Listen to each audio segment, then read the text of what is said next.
Fellas, how y'all doing, man? It's Friday evening, and I wanted to come with a story for you guys today. So you all know I'm always talking about most of the things wrong with this world, really all of them. As us as men, we gotta take accountability. We gotta take it on the chin, and we gotta be the ones to make the changes to make stuff better. And one of those things that I think is wrong with the world is just how women act and behave nowadays. Because I do believe while bad parenting and certain traumas happening do create a lot of these like ratchet and bad bitch mentality type of women that we see nowadays, but a lot of it has to do with the early relationships they have when they're growing up. And today's story is going to be about one of my early relationships with a good girl that, after she was with me, she became something totally different. So this is how good girls become bad. So this story goes back to after my senior year in high school. It's summertime, right? I'm with one of my friends, at this time, completely different person than I am now. I'm entertaining the party lifestyle, trying to mess with as many women as possible. The things that I was doing in life hadn't caught up to me yet. So I was feeling very much so invincible.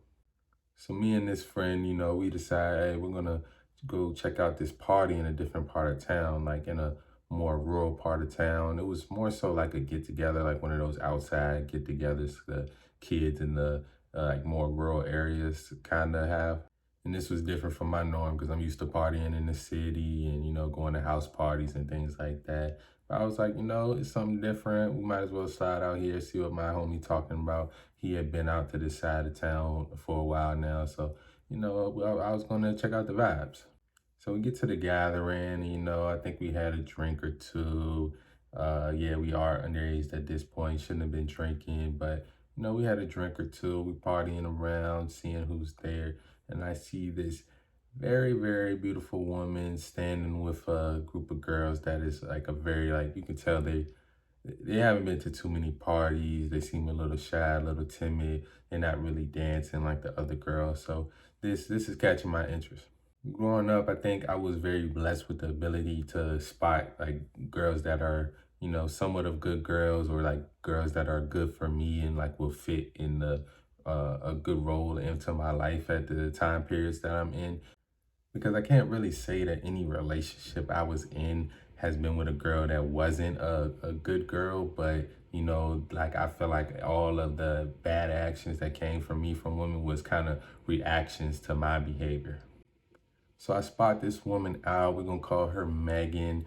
Megan, she was a mixed race woman. Her mother was African American woman, and her father was Korean, I believe. So she's got that blaze and mix, the fair skin, long hair, nice body, all that good stuff.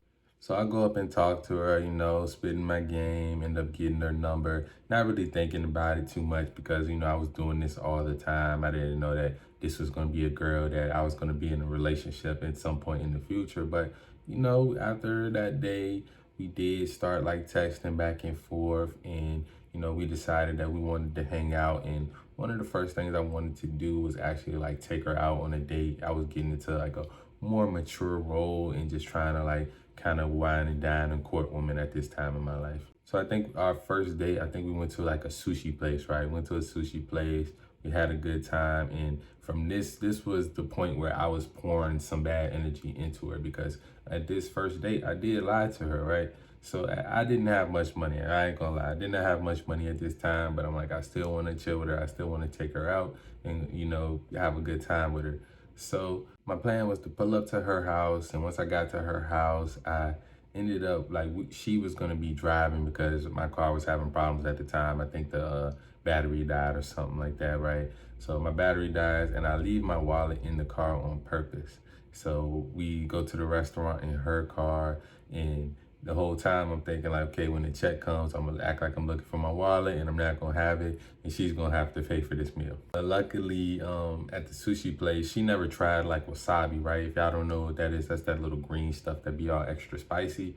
She never tried that stuff before. So I asked her, I was like, I bet you can't eat some of that and like keep it down. And basically, like, I bet that if she couldn't keep it down, that she would have to pay for the meal. And you know, she tried to eat it, and she went straight to the bathroom, had to spit it out and all that stuff. So she ended up paying for the meal, so I didn't have to lie to her that night about me just not having my wallet.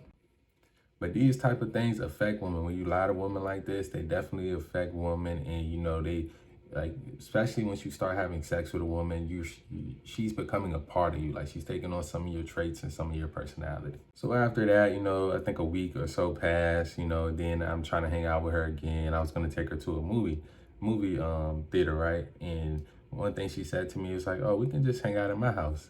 So I'm like, yes, you know, I had the money this time, but I'm like, good thing I don't have to spend it, you know, young broke college student and all that good stuff. So she says we can just chill at her house, and you know, she actually had to sneak me in, and this became a reoccurring theme of her having to like sneak me in because she stayed with her father, and her father, he was a Marine and he worked long hours, so he'd be like sleeping very hard in the middle of the night. So it wasn't hard for me to sneak in, but this became a reoccurring theme for her to have to sneak me into her house. And you know, from that first night, we did start having sex. So after a while, I lock it down. She becomes my girlfriend and all that good stuff. And this is at the point where I'm just now starting college. I'm playing football, and you know, we having a good time. And it was basically like I was still entertaining that party lifestyle, and you know, messing with other women, doing a bunch of stuff, cheating on her. But most nights at the end of the night, I would still like leave my dorm and or leave wherever I was at and just end up spending the night with her and going back to school in the morning. But literally every time I come over there, I'd be like high or drunk, and she'd be sober. And, you know, she would just do so much good stuff for me as far as like doing my homework and just making sure I had everything I needed, even like giving me money sometimes. So she was definitely just being a good girl. She was definitely what I needed at that time, especially because, you know, playing sports in college it's a full-time job, right? It's a full-time job, so you have to like worry about playing the sports and getting your work done at the same time. And she would definitely help me when it came to doing my work. Like I said, I was cheating on her and taking advantage of the fact that she was a good girl. And you know, she wasn't really going to parties or going out with friends or doing much. It would just be like she would go to work, do her schoolwork, and just kind of wait for me to come at the end of the night. And that was kind of how our relationship went. So long story short, I started messing with another girl, and I didn't want to know. I was too much of a coward to like break it off in the correct way. So I ended up lying to her and saying I got arrested and was going to jail for something, which she found out that was a lie because I posted a picture at my brother's like high school all-star game. And she ended up seeing that. Well, I didn't post it. My brother posted a picture, and she seen that. And then she also looked my name up in the system, seen that I hadn't been arrested and all that stuff. So that kind of was like the end of our relationship once she told me that she found out that I was lying to her. We did reconnect a little bit somewhat later, but it was kind of already over by then. She had went to a different city and went to a different college. And when she got to that different college, she brought some of the traits that she learned from me to this place. Like, she wasn't partying before. She started partying, she started drinking. I don't know if she got into smoking, but she fell full force into that lifestyle. And I could tell because I would hear from certain friends that went to that college that she would still be talking about me. So I can tell that like our relationship did leave her with some trauma. And after college, it only, I would say, got worse. You know, she might say she was living her best life or whatever, how women say nowadays. But she ended up moving to Miami and just becoming somebody that I never thought she would become. Like, to me, I'm thinking she's gonna be a doctor, lawyer, you know, some type of or like some type of finance person, like somebody with a just a career woman type of woman. But that was not the case, man. She ended up as a bottle girl in Miami, living that lifestyle, partying, drinking. I don't know if she was still doing like some nursing stuff on the side, but literally I seen her in the clubs hugged up with rappers and all this stuff. And me seeing these things over the years, I'm like, I'm happy for her that she's, you know, doing well for herself, but I'm still seeing that, like, dang, like this was not the path that she was supposed to be on. And I'm wondering, like, is it my fault? Is it a combination of like the trauma I left, and then, probably trying to seek and find that love in other guys later on? Or like, I'm not pretty sure like how she ended up in that situation. Oh, but I gotta go back for a second, because right before she did go to Miami and start entertaining that lifestyle, we did reconnect for a second, and it was Valentine's Day that was coming up, and I was supposed to go down and see her, but I ended up just being honest with her and told her that I felt like I had put her through too much, and I felt like I was gonna have to do so much extra just to kind of get back in her good graces, which I didn't want to kind of start a relationship off that way. So I didn't ended up not spending that Valentine's Day with her. Then she went to Miami and started literally going full force into the degenerate lifestyle.